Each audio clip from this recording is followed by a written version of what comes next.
السلام عليكم ورحمة الله تعالى وبركاته. مرحبا بكم أحبابي. اليوم راح نديرو أكلة جزائرية تقليدية من الجنوب الصحراء اللي كسرة وتشيشة حارة وحامضة وبنينة. يلا نروحوا مع بعض المطبخ نديرو هاد الأكلة. بسم الله راح نبداو على بركة الله. نديرو هاد الكسرة والتشيشة. أول حاجة نبداو بالعجينة. أنا باش ما نطولش عليكم درت العجينة في الليل، راهي ماء وملح برك، راهي تجي كيما الملاوي ولا كيما المسمن.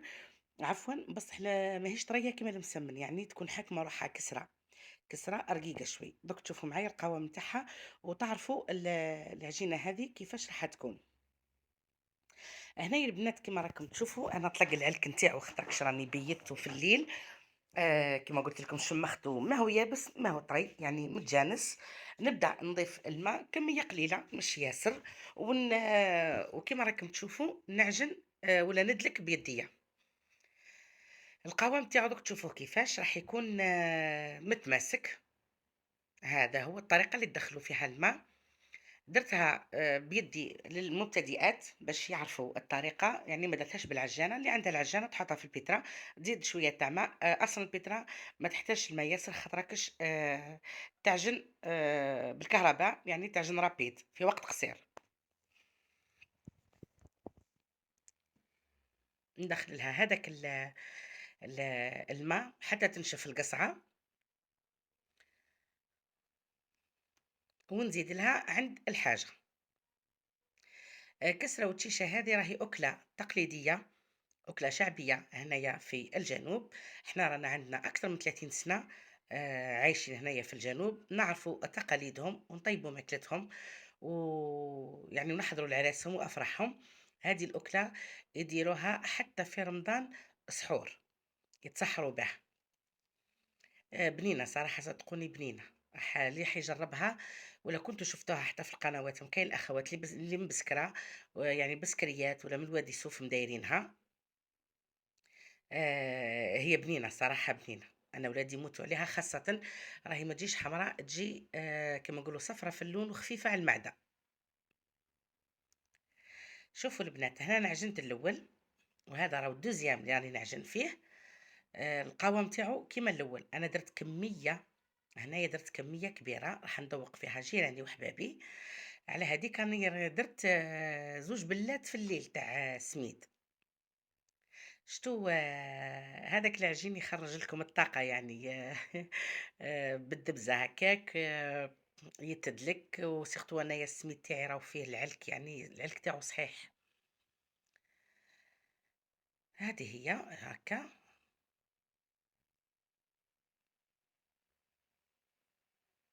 هذه الطريقة يا جماعة راهي انتبهوا لها مليح يا البنات، راهي تعادل الدلك. يعني كي تخبطوا العجين هكا وتلموه راح يتفاعل الجلوتين تاعو بالخف.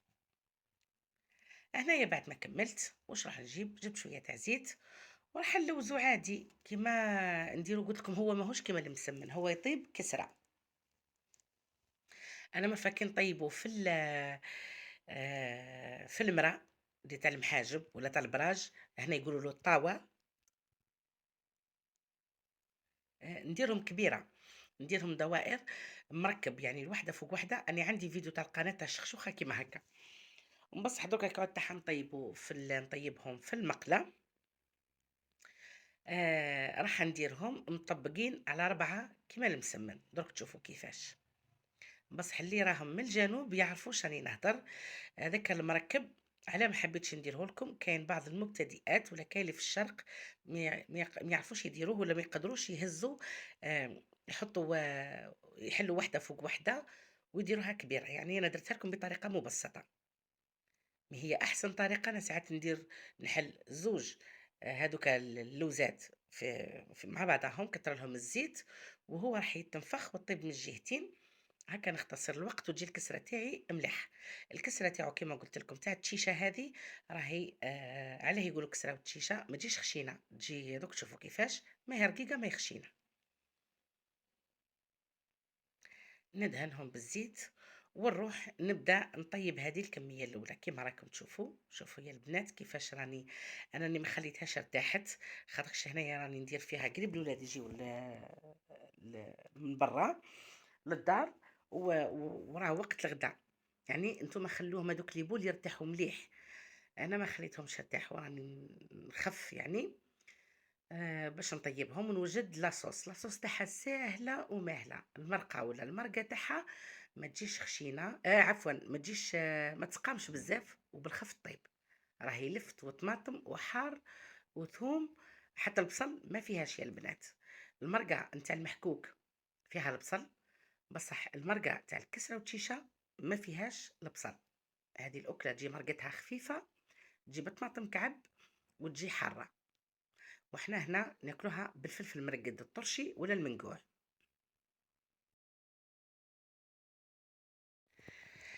نكمل هنايا نطيب هذه الكسرة كما قلت لكم أنا درت كمية كبيرة عندي حنذوق معايا الجيران والحباب واكيد انا ولادي دوك تشوفوا كيفاش احنا هنايا في الجنوب لازم نسقيوها ولا نسقوها في القصعة تاع العود ولا تاع الحطب ولا تاع الطين، يعني المهم تكون أكلة جماعية هي صراحة ما تكلش فردية، يعني تتكل مع الجماعة. هنايا راني نطيب هادو الاخرين، حبيت برك نوري لكم الشكل نتاعها كيفاش ونعت لكم الطريقه اللي نفتفتها فيها، راهي ما تجيش مفلفته كيما الشخشوخه تاع الرقاق تاع البسكريه، لا راهي نقصوها مي كبيره ماهي صغيره، دوك تشوفوا معايا الطريقه البنات. هنايا بعد ما خليتها بردت شويه راح نفتتها قدامكم ونعت لكم كيفاش، شوفوا كيفاش جات خفيفه وراهي حكمة روحها، يعني العجينة ماهيش كيما تاع المسمن مش كيما الملاوي، تكون هذه تقيلة شوية تحسوا في يدكم ماهيش خفيفة كيما تاع المسمن اللي نشربوا بيه القهوة. شوفوا كيفاش هكا نقطعوها كيما هك، ما هي خشينة ما هي رقيقة متوسطة، ماشي كيما تاع الشخشوخة تاع الملاوي ولا تاع الرقاق تجي الأطراف تاعها يجيو شوي كبار. هاني قلعت لكم الطريقة للبنات المبتدئات اللي يحبوا الأكلات التقليدية ولا كيما أنايا نبحث على كل ولاية واش تطيب واش تدير ونجرب ونتعلم، نحب نذوق يعني من كل ولاية كيفاش يطيبوا الحاجة كيفاش يديروها. ممكن كاين البنات اللي راهم كيفي ويحبوا ينوعوا في مجال الطبخ تاعهم، أنا نوري لكم أكلتنا تاع الشرق وتاع الجنوب ولا أي أكلة تعلمتها نشاركها معكم البنات ولو في هذه القناة اللي راهي قناة متواضعة. كاين اللي يقولوا لي البوطاجي والماعن انا كل قدير وقدر وهذا هو مقدوري. المهم هوايه تاعي نحبها ونديرها وزيد بزياده الدار ماهيش تاعي راني كريتها، هذه حبيت نهضرها بك لواحد الاخوات اللي راهم يحطوا لي في التعليقات كريتها. هذا واش كان البوطاجي مهم نضيف كل صباح يتغسل، نغسلو بالجافين نغسلو يعني نقولوا ربي يهدي وفرات. هذه هي شوفوا البنات كي فتفتها معاكم، هذا هو الشكل تاعها تجي هكا. فتفت هذه في القصعة وفتفت قصعة واحدة أخرى باش نسقي فيها لحبابي ونذوقها. نروح على بركة الله نديرو لاصوص ولا المرقة. هنا يقولوا المرقة، ها يا سيدي واش نديرو، عندنا كمية تاع ماء، أي كمية ما تكتريش كيما كتشوفوا فيا أنا نص برمة. بون هذا الفلفل حنخليه الاخر. هنايا هي تحب اللفت، انا درت بارد في بارد، هي لازم تطيبوها بارد في بارد البنات. درت 3 حبات تاع لفت، هذاك واش كان عندي اللي هو الخردل، اللفت هو الخردل. عندي هنايا 6 حبات طماطم، هي تحب الطماطم تاع الكعب ما فيهاش البواطه، ما فيهاش الطماطم المصبره، هذا الفريك ولا التشيشه اللي غسلتها ونشفتها قطرتها. عندي كميه من الثوم، الطماطم حب عندي 6 حبات، راح نرابيهم فوق هذيك الطماطم خاطرش نحطها هي الاخرى. هذيك الخلطه بعد ما يطيب اللفت والفريك دوك تشوفوا كيفاش البنات ممكن تجيكم عجيبه. احنا موالفين الفريك ولا التشيشه ولا الزرع نحطوه في الشوربه مثلا بعد ما يطيب الدجاج ولا يطيب اللحم، هذه لا، كي يبدا يغلي اللفت احنا نحطوا هذاك المرمز. هي صراحه على يقولوا كسره وتشيشه، هي تجي بالمرمز. المرمز كعاده هنايا ناقص شويه، ما كانش كان في ولايه ورقله هنا وراني ساكنه ما كانش ما لقيتوش، راح ندير الفريك خلطته بالشعير اللي هو البرغل. نتوما كي تلقاو المرمز يجي احمر، الشكل تاعو احمر ماشو كيما الفريك مش كيما البرغل يجي اشهب. هذا التوضيح برك. هنا حطيتهم في كسرونه، ماشي حنطيبهم البنات باش تجيني سهله برك من بعد كي نحطهم. الصحن هذاك جاني صغير، درت لهم الثوم، درت 6 حبات طماطم قشرتهم كيما راهم ما طيبين ما والو، رحيتهم في الروبو. زدت لهم راس صغير تاع ثوم، راح ندير فلفل الكحل، وندير الملح، وراح ندير القزبر، والحار ما درتش عجل الاولاد، هي جي فيها العكري الحار. وراح ندير راس الحانوت والملح. راس الحانوت يا البنات، عندنا هنايا راس حانوت شريو النوعيه الملح، احنا عندنا راس حانوت يجيبوه لنا من بسكره، صراحه علامه. ولو اني احترامي لكل الولايات، بصح راس حانوت تاع بسكره راه وحده، عندهم تاع الشخشوخه والطعام، عندهم تاع الشوربه وحده، يعني عندهم لفاحات هايلين. هذه الدبشه عندي لازم تكون فيها الدبشه البنات. درت هذاك الفلفل باش نحطه هو الاخير، ونحط لها شويه تاع زيت. المرقه تاعها لازم تجي فيها الدبشه، درت الدبشه، وحتى في الاخير في التزيين دوك تشوفوا معايا البنات. هذا هو الفريك حرش، ما لقيتش كيما قلت لكم خلطته مع البرغل، ما لقيتش المرمز، معليش تجي بنينه، بس حتى المرمز تجي ابن، يعني اللي عنده المرمز صحي يستغل. يعني هو المرمز خير من الفريك. و الفريك ينفخ، بصح المرمز مليح، كي تلقاوه استغلوا الفرصه. شوفوا البنات هنايا واش درت. انا بعد ما ال- هذاك الفلفل، عفوا هذاك اللفت طابلي،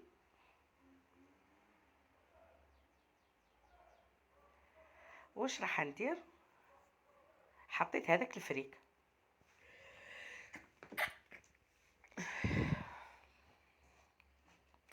هذايا نخليه حتى يلبي البنات، لازم يطيب هذاك الفريك وتخشان اي نسيت ما قلت لكمش فيها الفول، انا صمت شويه تاع فول مشمخ عندي في الثلاجه، طيبته نص طياب وحطيته مع اللفت والفريك هذاك حتى تشوفوه لبات لاصوص وطلق. ولا كي تمسوا الحبات تاع هذاك الفريك ولا المرمز ولا الشعير تلقاوه طاب، يعني لازم يطيب. هنايا نخلي شويه يزيد يغلي، ونحط هذيك الطماطم والفلفل. انا بعد ما حطيت الفول راه نص طياب. شوفوا هذيك الدرسه البنات، ماشي درسه، هي خلطه اللي حطيتها.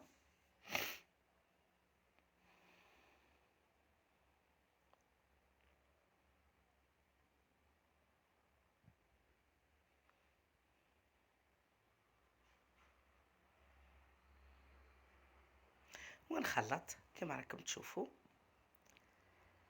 خلاص هنايا واحد الريحه، يا ريت تجربوها وترجعوا لي الخبر يا البنات. صدقوني هذيك الريحه تاع الطماطم والثوم واللفاح ولا راس الحانوت يجي علامه. انا ما كاش الكركم، البنات ما فيهاش كركم، راس الحانوت وملح فلفل الكحل، هذا مكانه قزبر.